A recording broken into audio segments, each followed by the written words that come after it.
Okay, thank you very much. Yeah, the title of this talk is Boundaries in Topology and Probability, but actually, like in that old joke, I won't tell anything about boundaries in topology because everyone is supposed to know about it in this audience, I presume. Rather, I will talk about boundaries arising from probabilistic considerations and about their relationship to topological boundaries. So the class of objects, or rather category, which I will be considering is that of groups. Let's say just countable groups.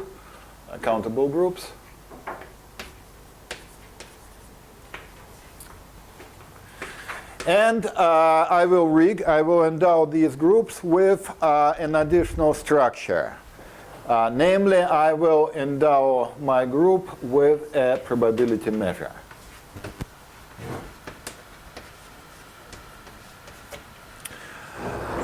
So some time ago, probabilists would make big eyes when you say the word group, unless it is group A or group B. And likewise, algebraists would make equally big eyes when you say the word probability. But now it's becoming more acceptable in either community. And actually there is nothing to fear here because, for instance, in topology of manifolds, no one is surprised that one can consider manifolds just in the smooth category as smooth manifolds, or one can endow them with additional structure and look at Riemannian manifolds. And here, in a sense, it is quite similar, because this additional structure, once again, I will have to switch to probabilistic language here. This additional structure will allow me to define a certain Markov chain, a certain process developing on my state space, on the group. And in the same way, a Riemannian structure on a manifold actually, from probabilistic point of view, means nothing else as endowing our manifold with a diffusion process. Because once we have a diffusion process, we can always look at its generating operator, and it will provide us with the Riemannian metric. In principle, one can do it even without using these words. One can just say that I'm taking a positive normalized element from the group algebra.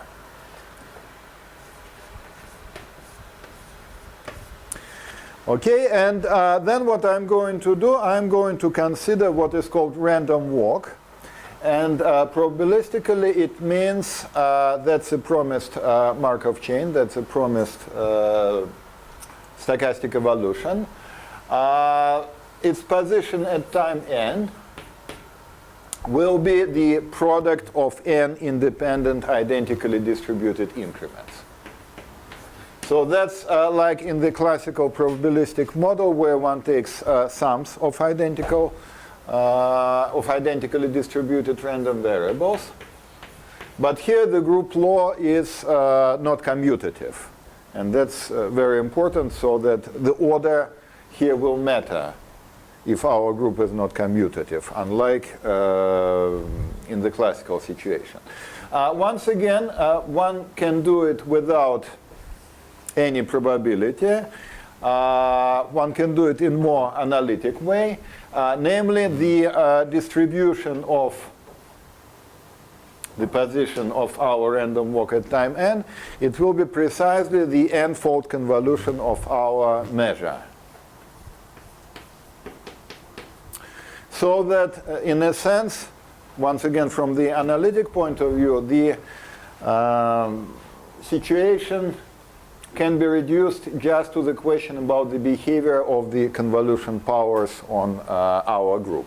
However, there is a difference because here, due to the fact that we have this Markov chain, we can also look at the individual sample paths. So we take random increments and then look at how our sample path develops.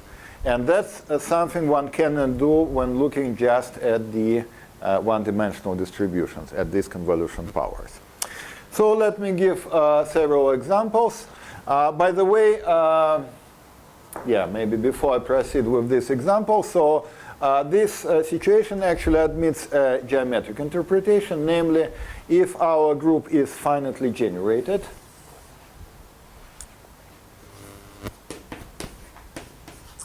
and let's say K is a finite generating set. In this case, what we can do, we can just look at the measures which will be equidistributed on this generating set.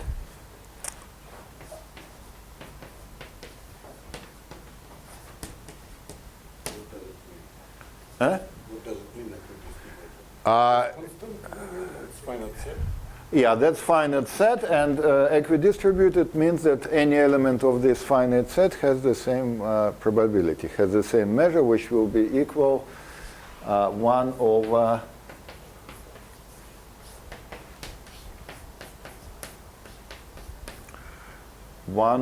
the cardinality.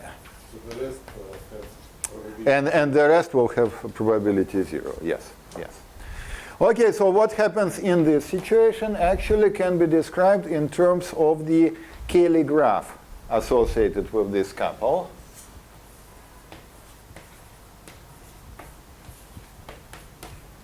So what is the Cayley graph? That's the graph whose vertices are the points of our group and whose edges are precisely given by the pairs of vertices such that one gets from one to the other by multiplication by one of the generators. Okay, so the Cayley graph is regular. 1, 2, 3, 4. Okay, so let's make it regular so that every vertex has the same valency. It has the same number of neighbors, which is equal to the cardinality of our generating set. And in this case, this Markov chain, which is called random walk on our group, in this case, this is what is called simple random walk on this Cayley graph.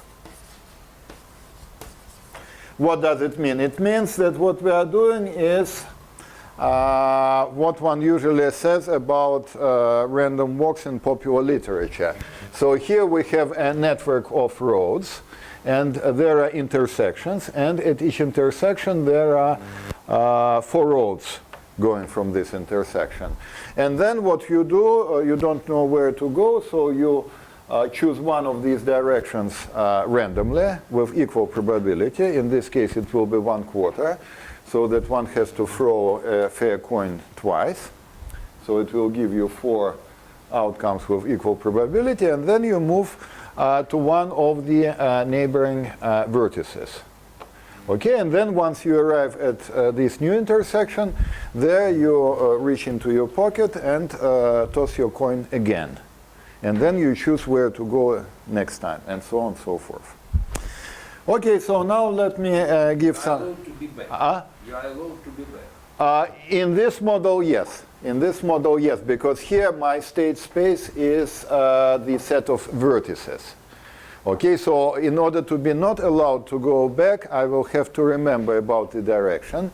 And therefore, in this case, the state space has to be the set of oriented edges, which one can also consider, but today I will only be talking about Markov chains on vertices. So there will be no orientation. Okay, so let me consider a couple of examples. So the first example, all these groups will have, well, maybe not the same number of generators. Okay, so the first example is when our group is just z to the power d, which is the d-dimensional integer lattice. Integer lattice, in particular, in case when the dimension is equal to 2, what we get is the so-called Manhattan graph, because that's how the map of Manhattan locally looks like. Okay, and then, well, what happens? So let me redraw the picture. So here, for d equal 2, we have 4 neighbors, and then we choose one of these neighbors with equal probability, and so on and so forth. Now there is a fundamental difference between what happens in dimensions 2 and 3 and higher. Namely, in the dimensions 1 and 2, the random walk is what's called recurrent. Namely, once we start, let's say, from the identity of our group, almost every sample path will eventually return to this starting point.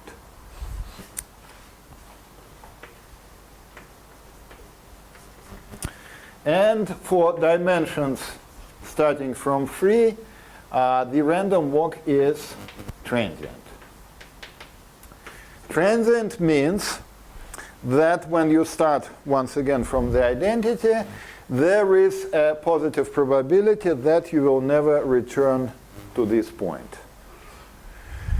Okay, and from this one can easily deduce that actually you will visit this point, the number of returns to the identity will only be finite, Or in other words, it implies that in this case, the sample paths will go to infinity. The sample paths will go to infinity. Median number of return. What? Среднее число возвращений. Yes. Will be fine. Yes. Well, it will be actually distributed exponentially, because the probability to not to return at all is positive. And therefore, the number of returns, it will be exponentially distributed random variable. What is the escape rate? The escape rate. Okay, let me mention it when I talk about the second example. Okay, so here we already see the first example of a qualitative difference between what can happen. So here, and this difference actually can be expressed at purely topological level. So in this case, in the case when the dimension is 1 or 2, the sample paths, they will return to the identity infinitely often, which means that they don't go to infinity. Whereas when dimension is at least 3, almost every sample path will go to infinity. Almost every sample path will go to infinity. And one can often see in popular books pictures of sample paths of these random walks. And they look pretty chaotic, because if one rescales and passing to a limit, then one obtains actually the Brownian motion on the plane. But on the other hand, in spite of being so complicated, there is actually no way to describe or to obtain any non-trivial behavior at infinity of these sample paths. Or in other words, there is no way to distinguish, to find a measurable subset of sample paths which will be distinguished from another measurable family of sample paths by looking at what happens at infinity with these ones. So that's a bit vague, and in order to make it more formal, let me give another example, which will be in a sense opposite to the first one. Now let me take, instead of the free abelian group, let me take the genuine free group. Also, let's say with the generators, although here the number of generators doesn't matter, so for simplicity I will always look at just 2 generators. Okay, so in this case, as everyone is supposed to know in this audience. The Kelly graph of the free group, it will be the homogeneous tree of degree 4.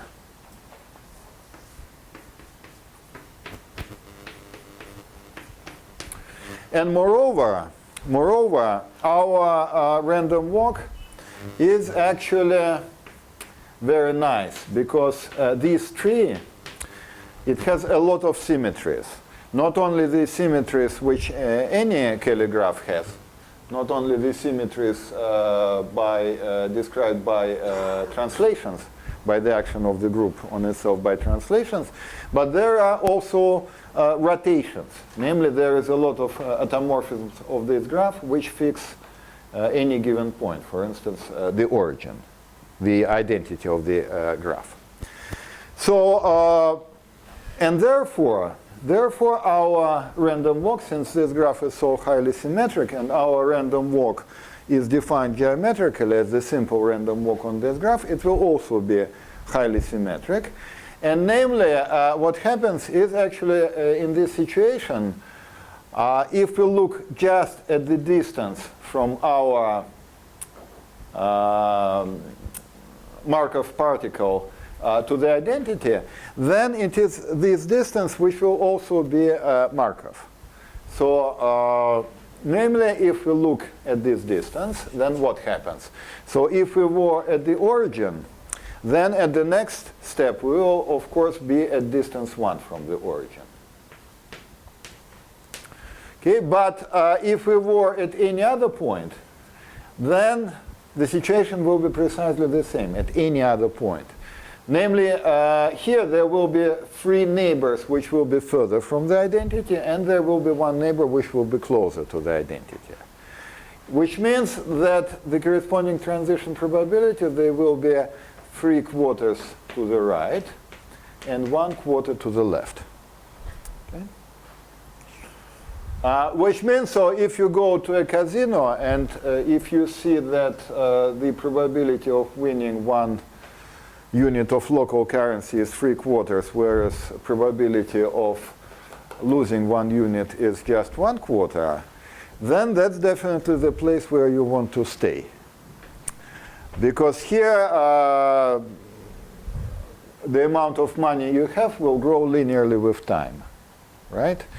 And or in more rigorous terms, it means that if we take the distance from the origin and divide it by n, then this limit will exist and it will be equal to what?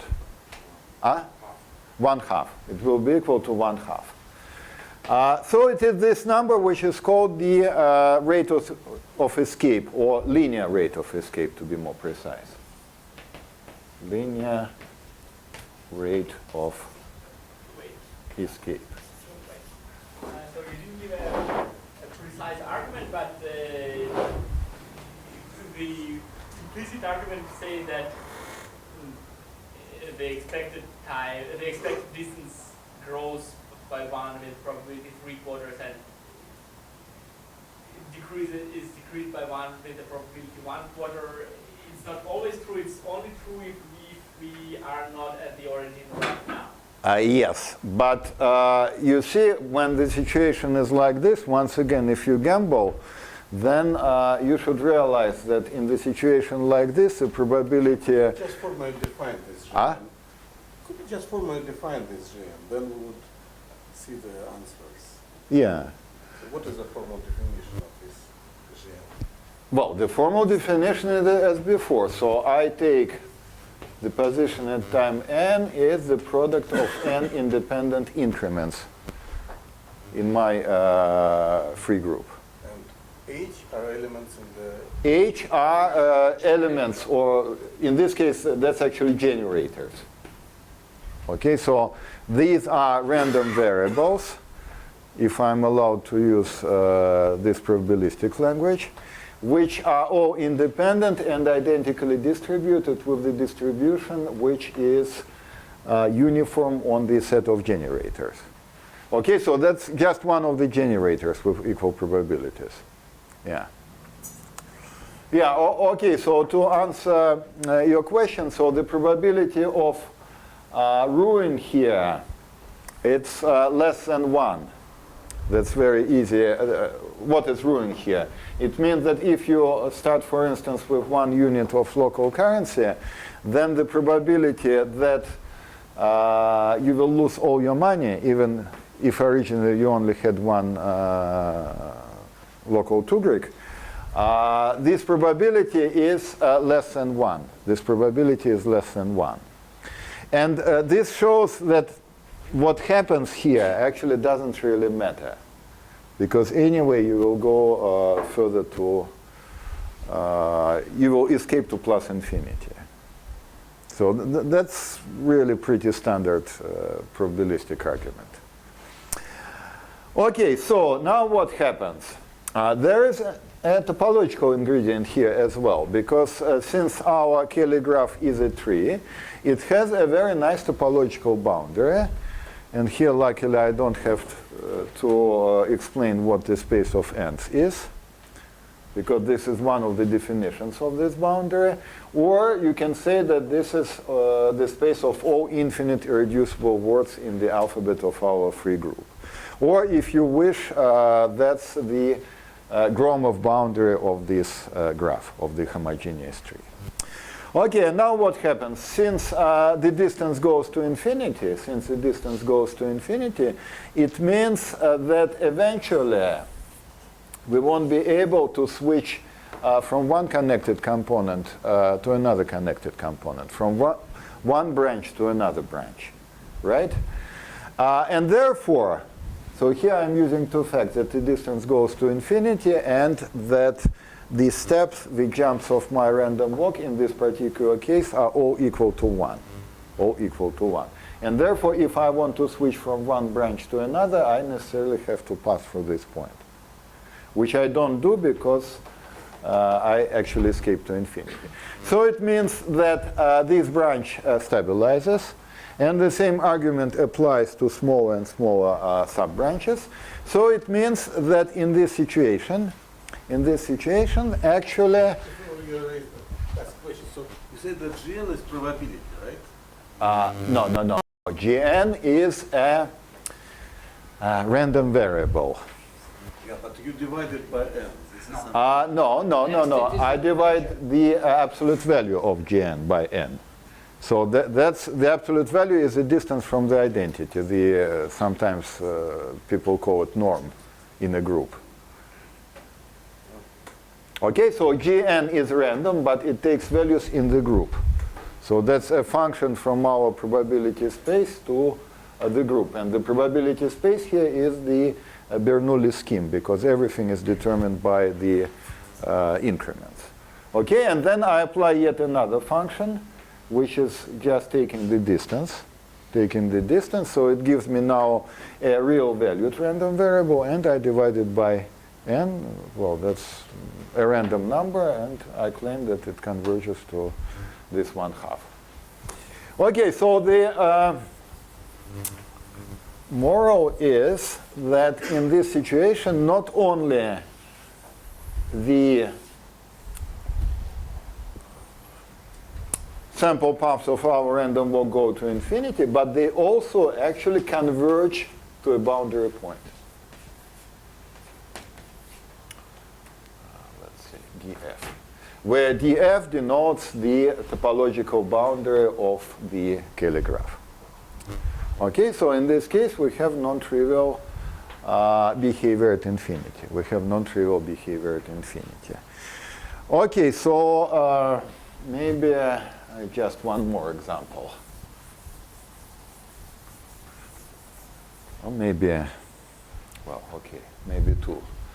Okay, the next example is so-called lamplighter groups. So what is this? This is a semi-direct product of the group of an integer lattice of dimension d, acting on the space of configurations on this lattice with values in the group of 0, 1.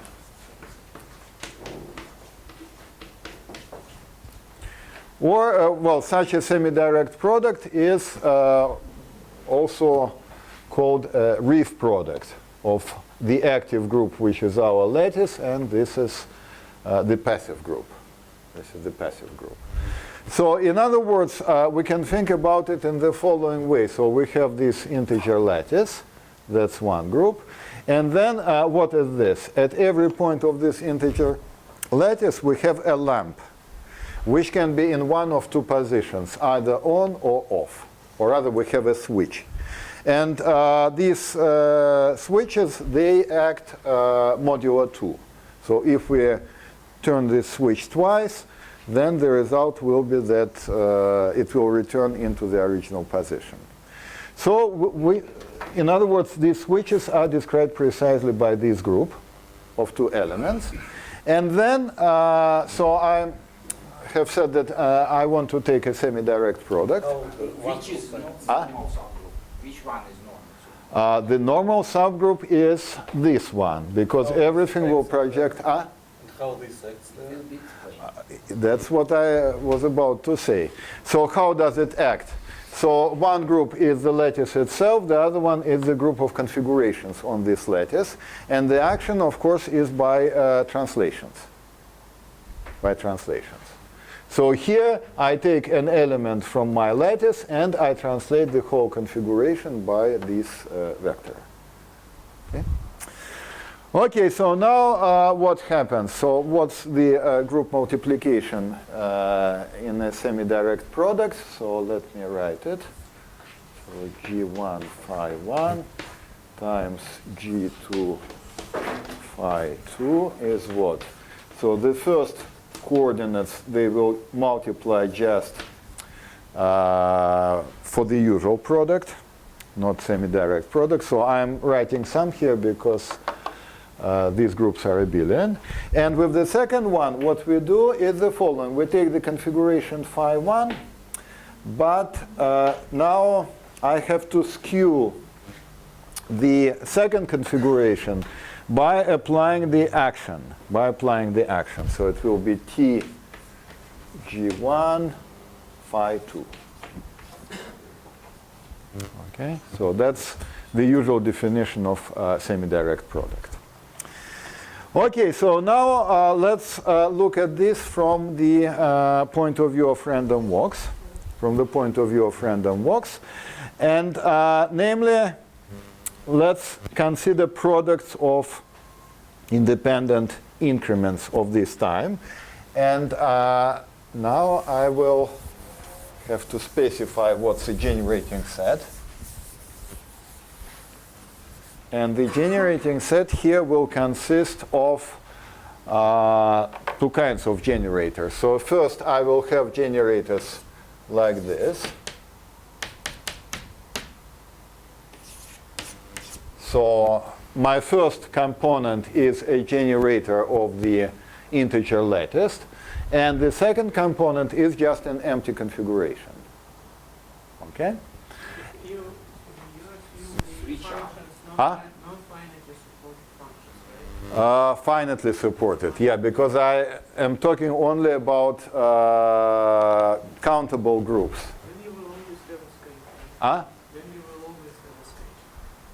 Uh, Finitely supported, you always escape. escape in what sense? I mean, the support will go away. And Transient. Yes, it will be transient, yes. it's still interesting. Huh? It's still interesting. Yes, it's still interesting. Yeah, so there are two kinds of generators. So one is when I take a generator of the integer lattice, and the second component will be just empty configuration. So all the lamps are off.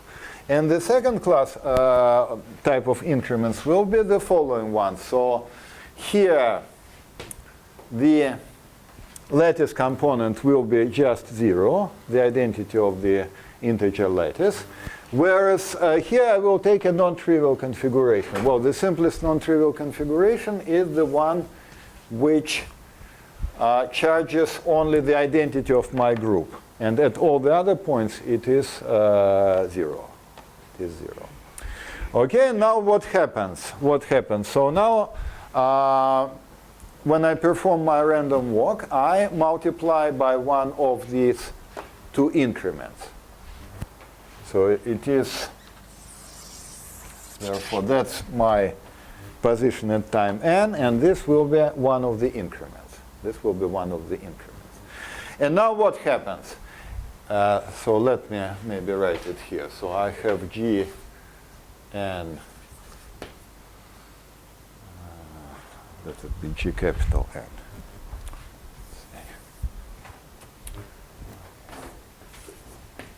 G n phi n, and I have to multiply it by the corresponding increment. And the result will be my position at next moment of time.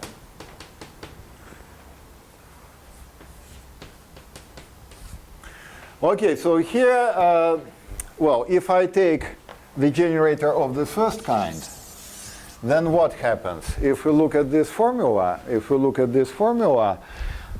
well, let me rewrite it again. So what happens? If the configuration component of my increment is empty, then it means that I'm not adding anything here, because here I have the empty configuration, and if I translate it, it will still be empty. It will still be empty. So it means that I'm not changing the configuration. So these two are the same. The configuration components remain the same, whereas I only change the position on the lattice. I only change the lattice component. And if I take the second increment, the increment of the second type, then here what happens? The first component remains the same, the abelian component, the lattice component remains the same, whereas here phi is now a non-trivial configuration, namely that's the delta configuration and the identity of the group. And if I shift it by my position at time n, because that's what I do, so I multiply my position at the previous moment of time by the increment. Then this shifted configuration becomes just the delta configuration at the point Gn capital. And so the moral is the following. One can really think about this random evolution as what happens with a lamplighter. So this lamplighter has two choices. Either the lamplighter just moves to one of the neighboring points, and in this case he or maybe she doesn't do anything with the lamps, so just moving, no time to do anything with switches. Or instead, the lamplighter doesn't move along the lattice, but instead this person changes the position of the lamp at the point where this person is. Okay, so it's quite reasonable. Either you move along the lattice, so you move one step, or instead you can stay where you are, but instead you still have to do something, and you turn the switch at the point where you are. Okay, and then what happens? So suppose that the dimension of our lattice is at least 3. Why do I need 3? Because as I have already mentioned, in the dimension at least 3, the random walk on the lattice is transient. So it means that the lamplighter escapes to infinity. And therefore, if we look at at what happens with the lamp at any fixed point, then we will see that the value of the configuration, the state of this lamp, actually will stabilize as time goes to infinity. Why? Because it can only change the state of the lamp, it can only change when the lamplighter is at this point. But any point is visited only finitely many times, so that the number of possible changes, the number of possible turns of the switch is almost surely finite. So, in other words, in this case, what happens is that the lamplighter escapes to infinity and leaves behind a certain pattern, a certain configurations of the lamps which remain on forever. So this is yet another example of a non-trivial behavior at infinity. Okay, and maybe let me give one more example. Is it possible statistically determine more or less where this person stopped? By looking at the final picture of life? Yes. It's possible. In a statistical sense, yes, yes. Okay, now let me give one more example. And that's so-called... Can I just ask one more question? Ah? The final question about the... Sure. Are there any sort of randomization theory? Huh? Are Yes. there any sort of randomization picture? Like rescaling. Not that I know of in this situation, no. That's a good question. Okay, and one more example is the so-called Thompson group, or rather Thompson group F. Because there are also several other letters in use. Okay, so this is a group which is very easy to describe. So that's the group of dyadic rational, piecewise, linear homeomorphisms of the unit interval. So what happens is the following. So we have the unit interval, and then the graphs of the transformations from this group are the following. So that's piecewise linear, so it looks like this. And the conditions are the following. It's dyadic rational, which means that all the breakpoints must have dyadic rational coordinates. And all the slopes have to be powers of 2. All the slopes have to be powers of 2. So that's very easy to define, this group. It is finitely generated. And its generators are actually these two transformations. So one is like this. And the other one is just like this. Okay, so here what happens? I have the slope equal to 1/2 for the first half of the unit interval. Then here I have the slope equal to 1 until I reach the point 3/4. And then at the last part, I will have the slope equal to 2. Okay, so that's obviously a transformation which satisfies these conditions. And the second one is the following. Its graph is like this. So the transformation is the identity map until we reach 1/2. And then the graph in this smaller square is precisely like the graph of the previous one, scaled by 2. And this group actually happens to have a lot of very interesting properties. But nonetheless, there is one very basic property of this group about which we still don't know anything. Namely, that's whether this group is amenable or not.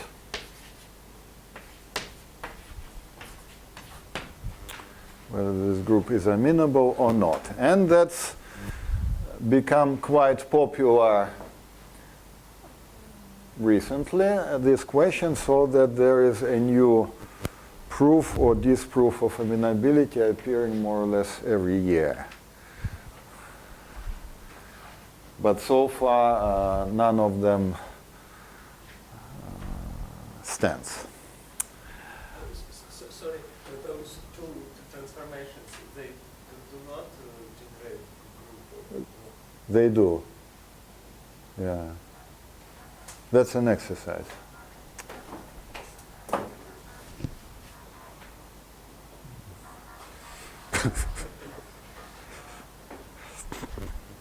Okay, so what happens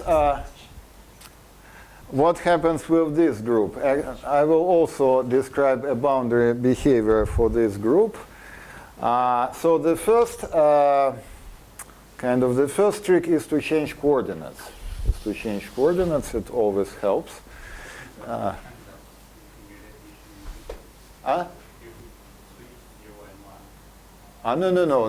They are orientation preserving. Orientation. No, but I mean, in this group, there are more than countably many elements. Why? How can there be more than countably many? Because they're governed by the... No, there are Yes, finitely many, yes. So you mean that Finitely many, yes. you can find a number of... Finitely many breakpoints, yeah. Yes, by finite number of loops. But when you generate when do you allow breaks? with rational points. At dyadic rational points, yes. Dyadic rational. Okay, so one can change variables in the following way. Namely, so that's my interval from 0 to 1. And then I will pass from this one to the real line in the following way. So 1/2 goes to 0. And then here I have the intervals of length 1/4, so that each of these points will go to, well, this one to -1 and this one to +1. Then I will be left with these two intervals of length 1/4 on the left and on the right, and then I subdivide each of them by 2 and map the midpoints to the points -2 and +2. And so on. Okay? And in between it will be piecewise linear.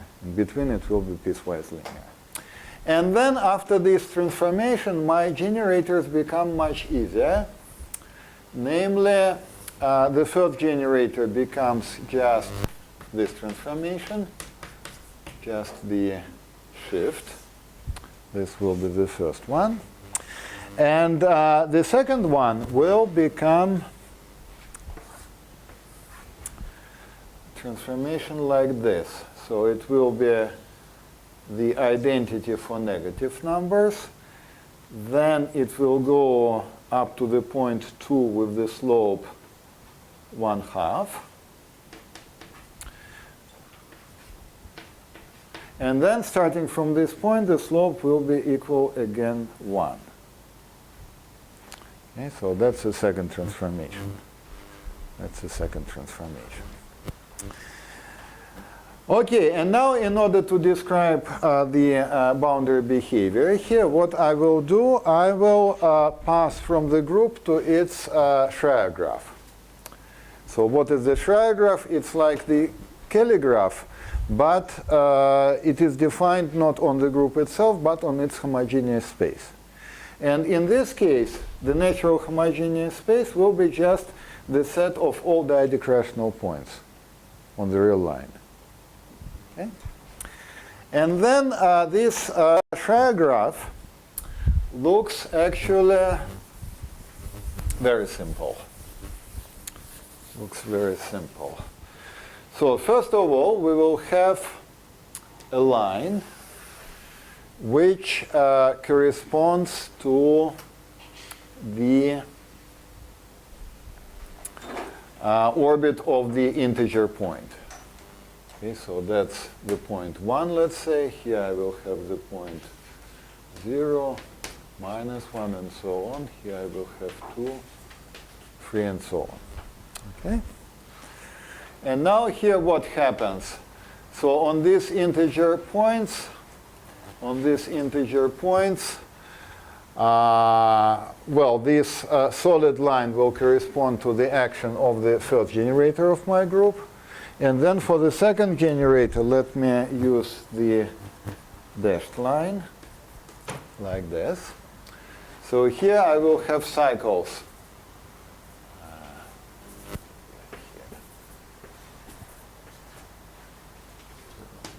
-1. Like this. And on the other hand, if I start from the point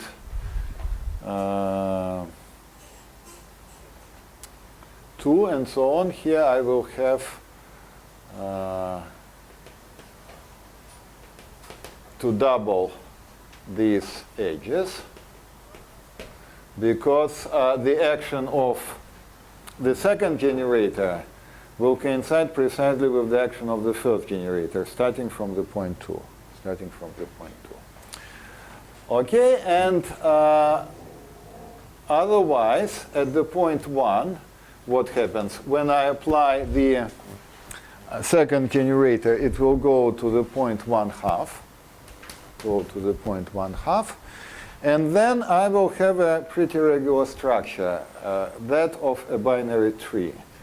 So here, if I go to the left, it will be a division by 2, like this. So like this, I arrive at the point 1/4. Or alternatively, I can add 1, so which will take me to the point 3/2. And then if I divide this point 3/2 by 2, I will arrive at the point 3/4.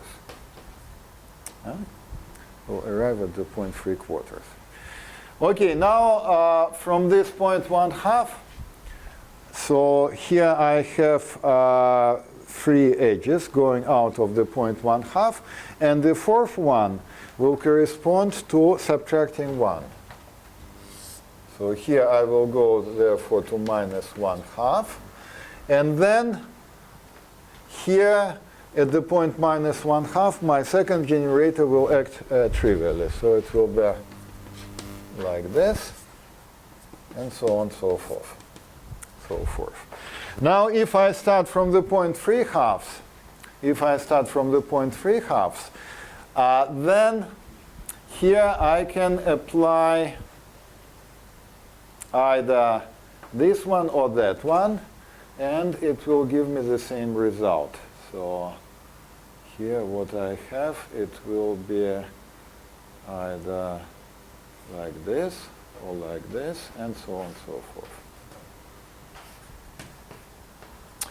Okay, so in other words, what I finally get is the following. So the Schreier graph looks like this. So here I will, and then I continue like this further down.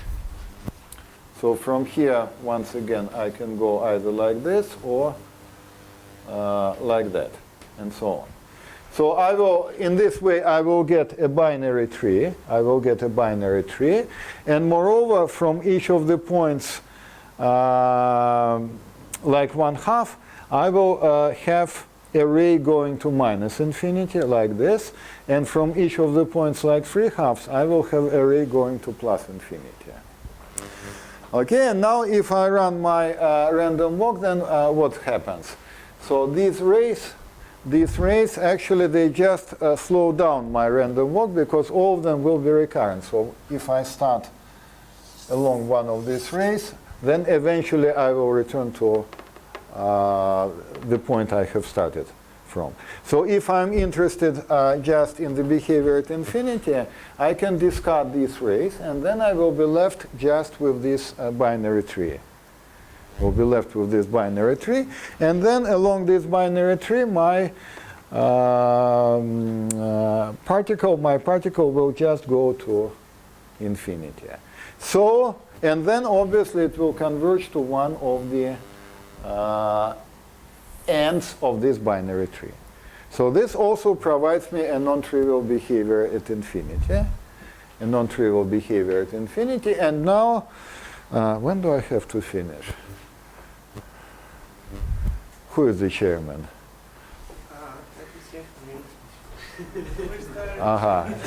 So we started pretty late. Yeah. No, much later. Oh, no, you are chair. Formally, you have to finish 1 minute ago. But since you started later, Yeah, I can finish also a bit later. Can finish also later. Okay, so now what's the moral? Yeah, these examples took a little bit longer, but now I will go faster.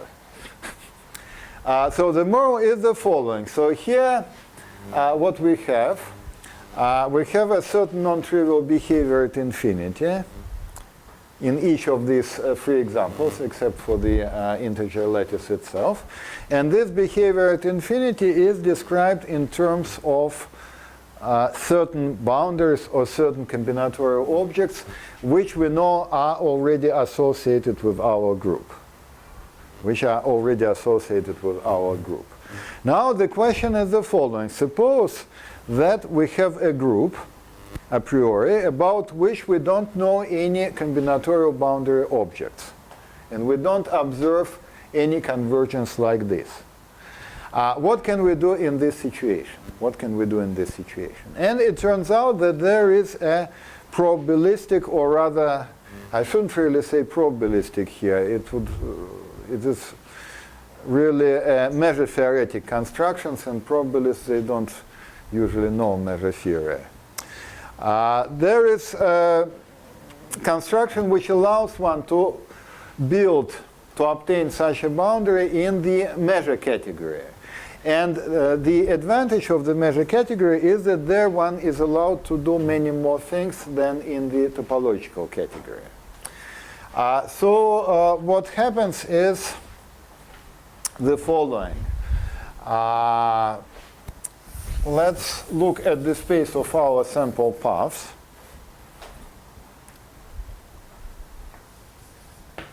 So that's a space of sequences which is endowed with a measure, with a probability measure which describes our random evolution. And then I want to describe what happens with them at infinity. And I will take the weakest possible definition of this. Namely, I will require that if I have two sample paths which coincide starting from a certain moment, then I will say that they must have the same behavior at infinity. Well, that's reasonable definition, because whenever we have a topological convergence, whenever they converge to a certain topological limit, then obviously this topological limit will be the same if these sequences have this property. Moreover, if one is allowed to shift one with respect to the other one. And then one plays the following trick. So now what one would like to do, one would like to take the space of equivalence classes of this relation and to declare it our boundary in the measure sense. But the point is that if we just take this space of equivalence classes, it will be no good. It is not a topological space. Moreover, it won't even have any reasonable barrel structure. It's really a very bad space used in kind of nightmarish constructions of counterexamples in measure theory. And the point is that in order to make it reasonable, one has to add measurability condition. And it turns out that in the measure category, one can do it very nicely. Namely, what one has to do, one has to take the sigma algebra of all the sets which are simultaneously unions of these equivalence classes and are measurable.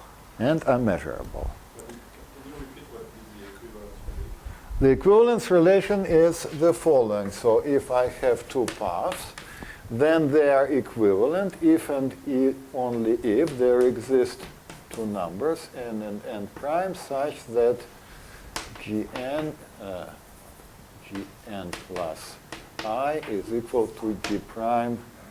No, it should be n capital plus I, g prime of n prime capital plus I for any I greater than 0. Okay, so they just coincide starting from a certain moment up to a shift, possibly, up to a shift. Okay, so this gives me a sigma algebra, this gives me a sigma algebra, and then Could you repeat how we constructed the sigma algebra? okay, so that's the interesting part. Sorry, I should have started from here.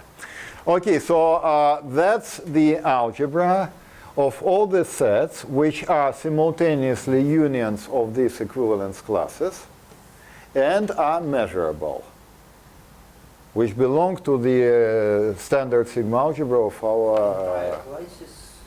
Entire classes, some union of entire classes yeah, measurable. which are measurable, By yes. standard sigma algebra, you mean the parallel algebra, this generated by cylindrical sets? Yes.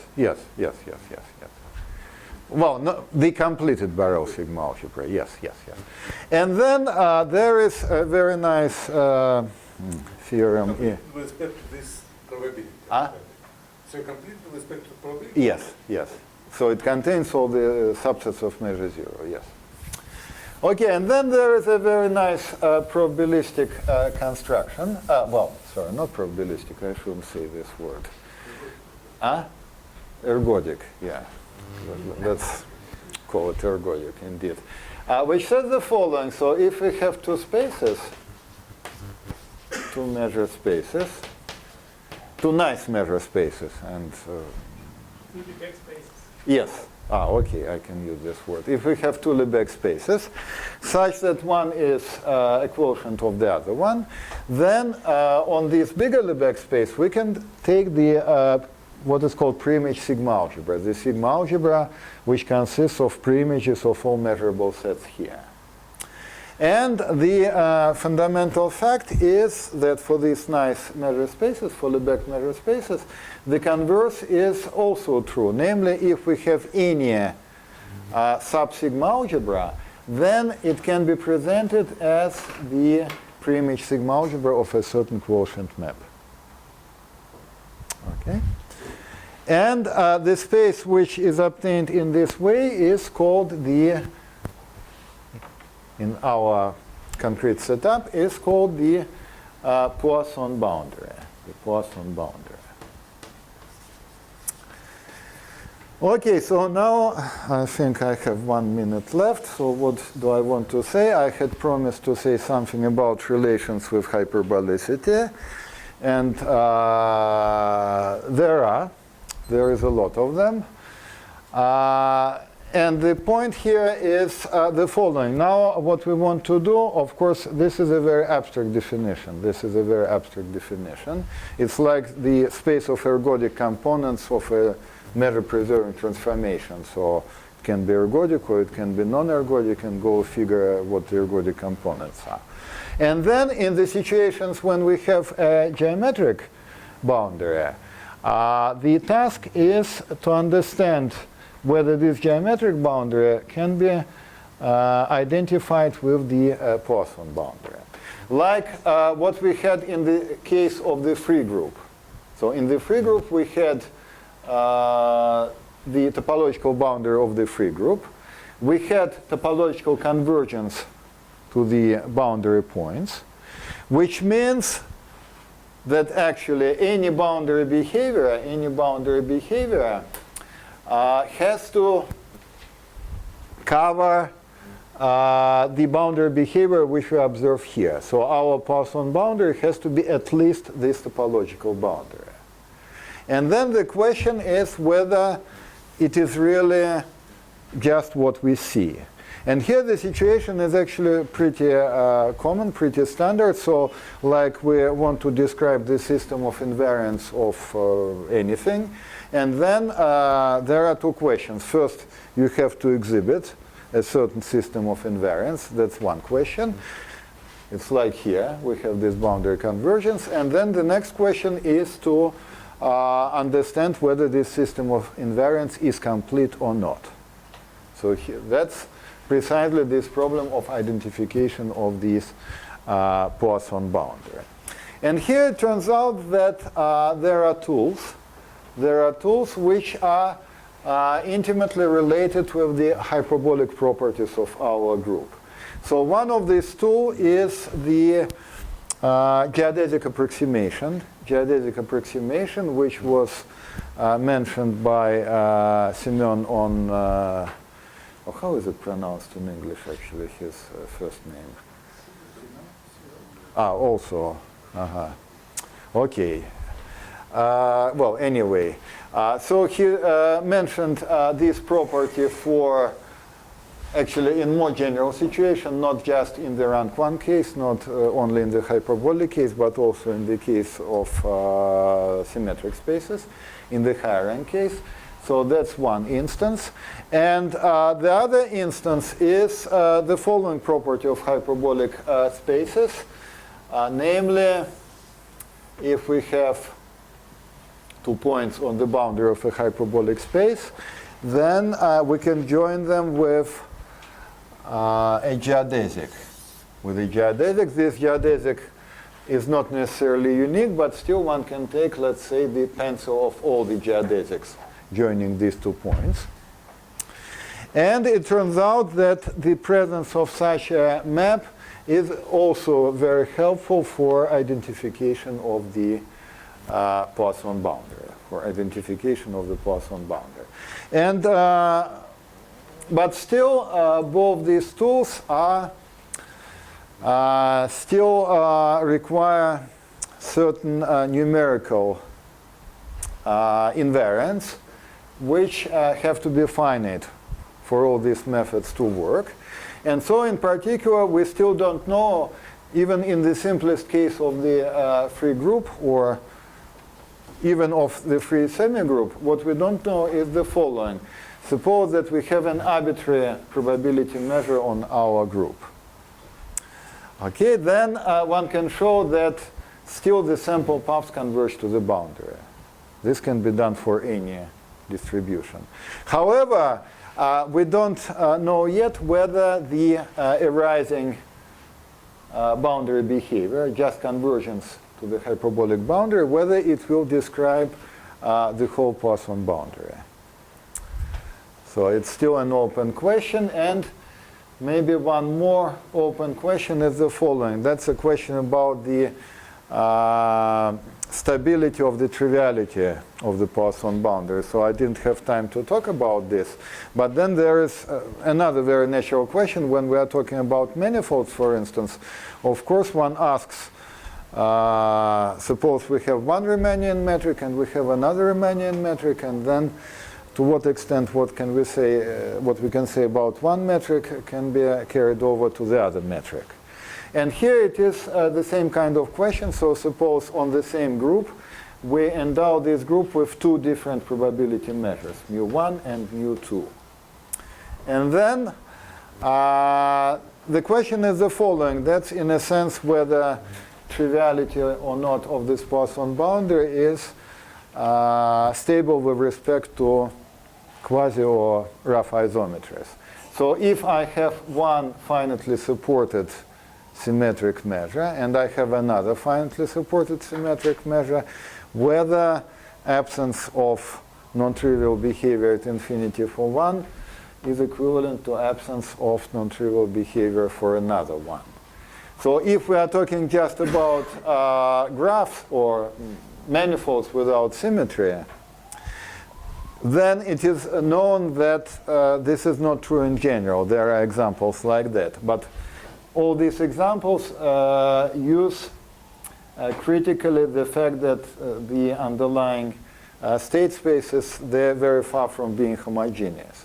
So for groups, it's also an open question. And maybe, one more topic. It's not really related to the random walks on groups. So this was mentioned in the talk by Olivier. Namely, it is known that if we are talking about hyperbolic groups, then hyperbolicity can be also characterized in terms of the property of the action of the group on its boundary and on the powers of this boundary. But that's, of course, characterization in terms of the topological properties of these actions. And now the question is whether one can say anything like this in the measure category. So if instead of the topological properties of the action on the boundary, on its square, and on its cube, we will consider measure theoretical properties of this action. So that's also completely open. Actually, it is related to a certain extent to random walks as well. Okay, sorry for, but I started late anyway.